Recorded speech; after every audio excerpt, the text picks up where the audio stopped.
Hey everybody, JC here with another TNI toy review. And today we're working in conjunction with our sister site Jedi Insider to bring you a review of the new Hasbro Star Wars Vintage Collection X-Wing Fighter. This is a Toys R Us exclusive, and like with all the Vintage Collection items, comes in Kenner Classic packaging. The front is pretty basic. You've got the traditional black and silver Star Wars logo surrounding the picture of the toy, and then you've got basically a solid red background, which really stands out nicely on the shelves. The back is pretty much exactly the same, only there's some copyright information down here on the bottom, and you have the Vintage Collection logo on the upper right corner. Again, this is a Toys R Us exclusive, so on the front you have the Toys R Us exclusive sticker. And then on the sides, we get to see some pictures of the features, hidden launching torpedo, the wings that open. And then on this side, it shows you the working canopy and the working landing gear. And then on the bottom is a picture of basically the toy posed with the Biggs figure and Luke and Han and the others standing watching them, I guess, get ready to go in battle. Even though this is basically called just an X-Wing fighter on the packaging, this is technically it's Biggs Darklighter's X-Wing, Red 3, the one that got blown up in the movie where he lost his life in Star Wars A New Hope. So there is a little different than previous X-Wings, which were basically Luke's X-Wing, the previous model. But let's open this up and take a look at the inner packaging. Basically, you just cut this tape on the sides, and then everything is packaged very neatly. Even though this is a pretty big vehicle, you know, they did a good job of getting it basically in a fairly small box. You open it up, and basically everything is packed in. The nose, which is detachable, basically is packed inside. The wings are, basically you have to assemble. Some minor assembly is required with this. So we'll get this out of the package and get it assembled and take a closer look. Okay, so here we have everything out of the packaging.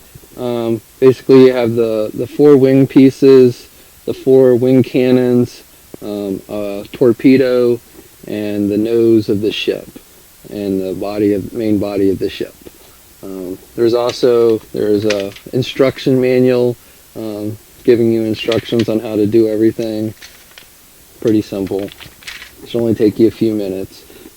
Best thing I suggest is starting out with the wings and put the wing cannons on the wings first, because that'll help you basically determine which wing should go where, because you'll want the cannons to point forward. And just got to figure out which one goes which. And the cannons just flip, or basically fit right into the little pegs on the ends of the wings, fit into the cannons.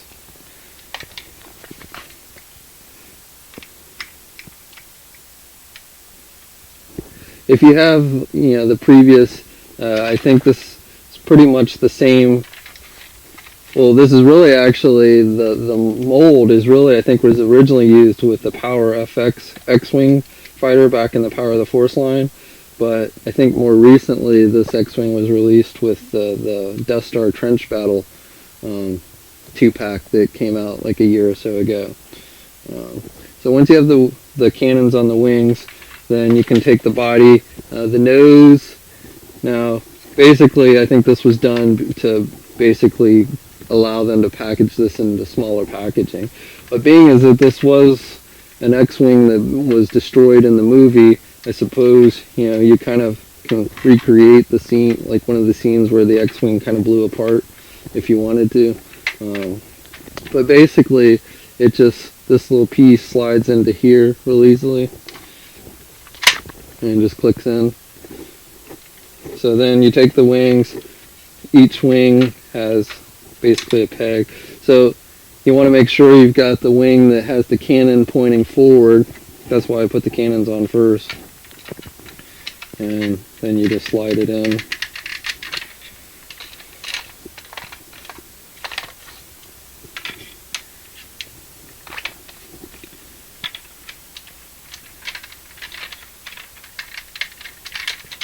Pretty simple. And on this side, I want to make sure the red pieces are facing upward and or on the outer sides, basically.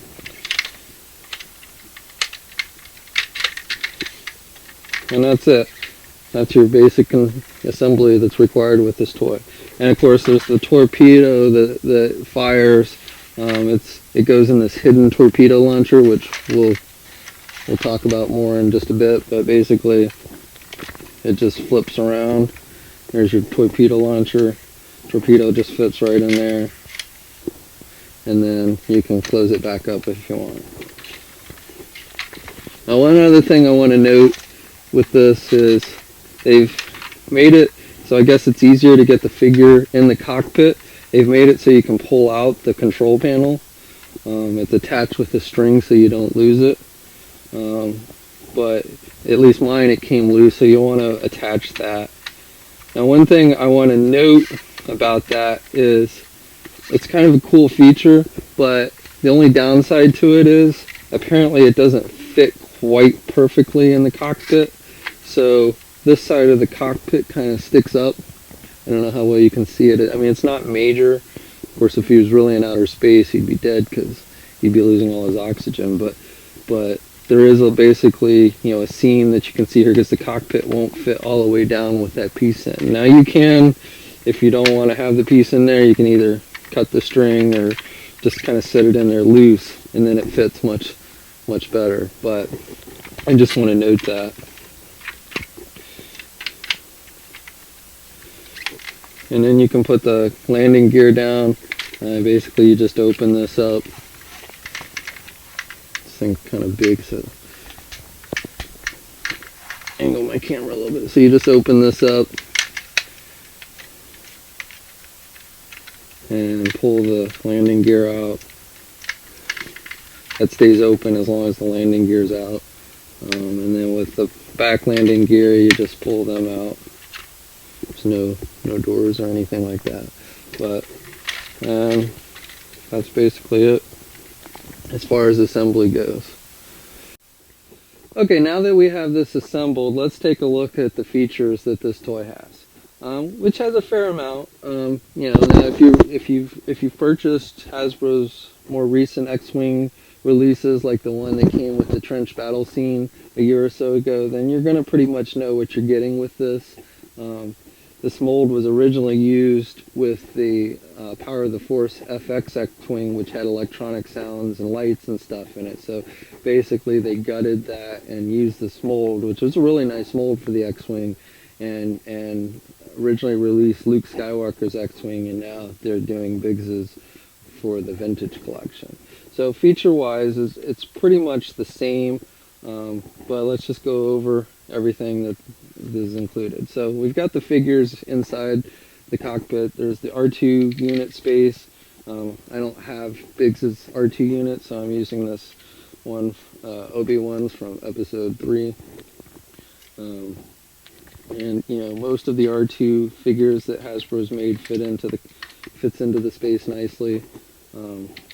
It's not going to slide out. It's nice and snug. So,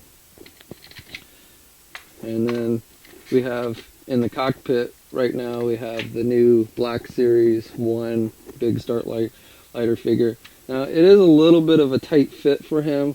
You've got to really kind of push him down in there so that the canopy closes correctly. As I mentioned before, because of this removable control panel, the canopy already doesn't totally fit snugly, and so you got to make sure that you push the head down there good so that it closes. But you can see, we've got him in there, and for the most part, other than on the side here because of the control panel, it closes pretty nicely. The canopy itself is really nice. They did a lot of details. The control panel has a lot of details on it. Take the figure out. There's controls sculpted, on the seat, and then there's decals on the side for to look like controls and such. I really like how they've got some nice wiring here in the back of the seat, which is actual, they actually sculpted wiring in there. And then there's the targeting computer, which pulls out. That's a carryover from the FX version. In that original version, when you pulled it out, it activated some of the lights and sounds. On this one, it just kind of, you can turn it so that he can try and target the Death Star before he gets blown up. I do want to caution that, if you pull it out too far, it can sometimes be kind of difficult to push back in, so you want to be careful. And then we even have, down underneath, which is kind of a nice touch, you've got some looks like foot pedals or places for his foot and stuff. So just some overall nice detailing inside the cockpit. Other features that this has is the working landing gear. We'll turn it over. This thing's kind of big, so it doesn't completely fit on the camera. So I apologize for that. But the landing gear works. You can pull it out and pull it in. The front landing gear has a flap that you can close to conceal it when it's pushed in. And then there's also the torpedo launcher that can be concealed. You just turn it around, which is kind of cool. Gives you kind of like a play feature for kids, but you can hide it since it's not movie accurate. You can hide it if you don't like it. And then it's got a working torpedo launching feature, which works pretty good, shoots pretty good. You just push this button on the back of the torpedo launcher and it fires. Usually it fires pretty good. That was kind of a dud. Let's try it again.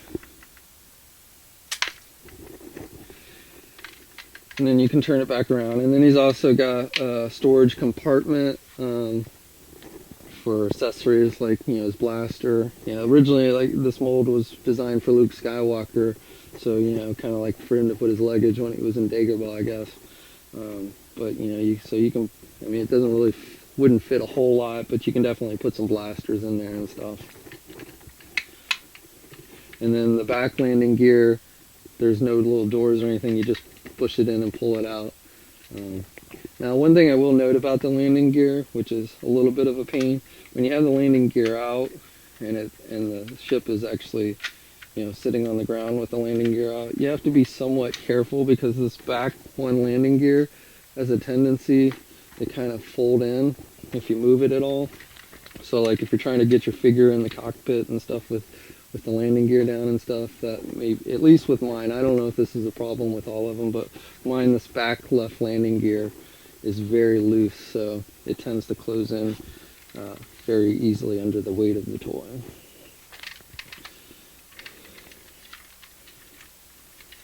And then finally, for features, we have the ability to open the wings. You just push down this little tab found in the back, and then that opens the wings, and then you can slide it over a little bit to lock it in.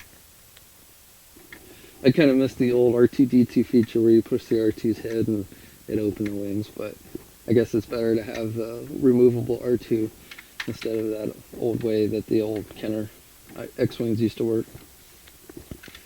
But that's pretty much it for features on this. And as you can see, a lot of detailing, a lot of weathering, look of weathering, paint shading to look at weathering. You've got the black on the engines to give it the look of exhaust, and then just dirt, what looks like dirt and stuff on it. So they did a really nice job of detailing on this vehicle. So let's take a little bit look at size comparison now. Okay, so for some size comparisons here, because these vehicles are so big, I've set them down here on the floor. Shown here is the Biggs Vintage Collection X-Wing next to the Power of the Force FX X-Wing, which is actually the only X-Wing I currently own that uses this larger mold. So basically this just kind of give you a general idea of the size. This is the FX one, and then this is the vintage one, and you can see they're pretty much identical in size. And then we'll take out this one and put it next to one of the more modern TIE Fighter releases. So you can see they're pretty in scale with one another.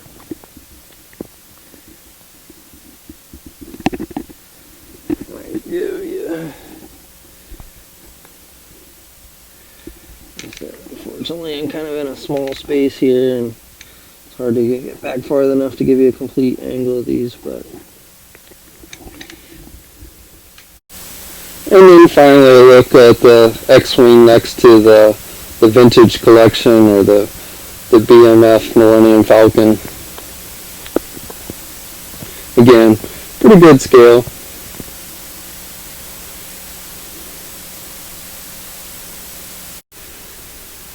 So there you have a look at the new Vintage Collection Toys R Us exclusive X-Wing fighter.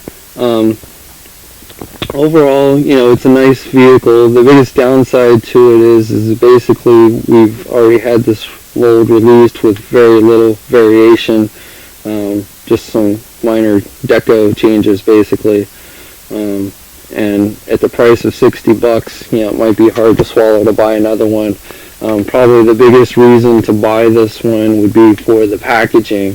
So if you have, you know, Luke's X-Wing already open, then you might want to pick this one up to keep it in the packaging. Because, you know, really, I love the Vintage Collection packaging, especially compared to like today's Black Series. It's just, it is such more, you know, vibrant, and just brings, you know, back those memories of when you got these things when you were a little kid. So, you know, that's basically the biggest plus of this one is the packaging.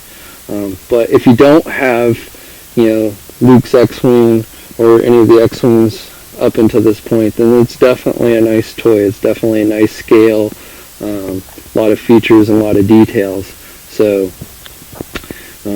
like I said, if you don't have an X-Wing fighter, then this one certainly is a nice one to have. And it's available now at Toys R Us. Like I said, it's selling for about $60.